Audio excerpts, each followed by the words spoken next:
طب والمرسي ابو العباس نحبه نبقى واحد من رجالتك يا سيدي المعلمين. ماشي، تنور ياض. بس انا رجالتي كلهم هجامين وماشيهم غلط، وانت لا مؤاخذه يعني بتاع فريسكا. ما شفناكش سرحت يعني بعربيه بطيخ او عربيه تين او مسكت سكينه. عظمك مش ناشف يالا، وانا سكه النافوره كلها غلط. غلط بس طراوه يا سيدي المعلمين. ماشي، بس الشغلانه دي محتاجه ولاء. وماله؟ نجيبه ولاء. نجيب مين؟ نجيبه ولاء ونجيبوها ركعه تحت رجليك كمان يا سيدي المعلمين. لا انا ما احبش الغباء ياض. اقصد اقول ولاء يعني محتاج تثبت لي ولائك. قصدك يعني الشغلانه دي محتاجه اخلاص. اخلاص؟ يا اخلاص دي الحته الحلوه اللي انا كنت بحبها في باب الشعريه. تعرف تجيبها ياض؟ نجيبه مين؟ انا اقصد يعني اثبت لك اخلاصي.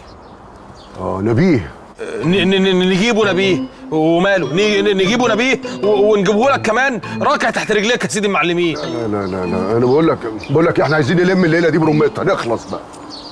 معلم مكرم، لقيت الواد ده بنخرب ورانا، قلت اجيبه لك اشوف هتعمل معاه ايه. انا تعالى ارجع يا بيه. حلو، جات لك على الطبطاب. الواد ده كان بينخرب ورايا انا ورجالتي. عايز تثبت ولائك ليا عرفه غلطه. تعالى يلا يا تيمون، دي فرصه وجت لحد عندنا. اضرب. مش هعرف اعمل كده. مفيش حاجه اسمها كده. بقول لك اضرب، خد وقته. لا مش هعرف انا. اضرب. كله الا المعلم نافوره يا حيوان. خد.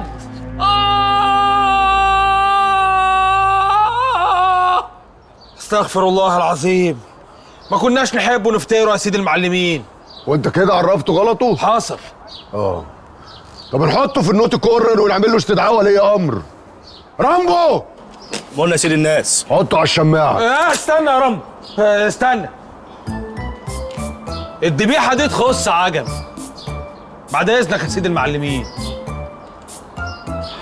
انا قايل لك لو كنت استرجلت وضربت من الاول زي حلو كده يا سيدي المعلمين. حلو بالنسبه لك.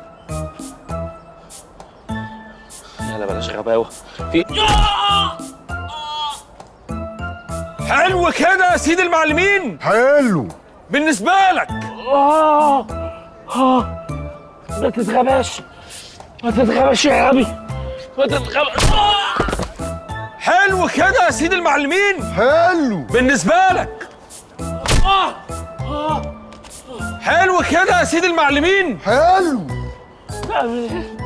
بالنسبه لك. يا ابني كفايه بقى، ما خلاص.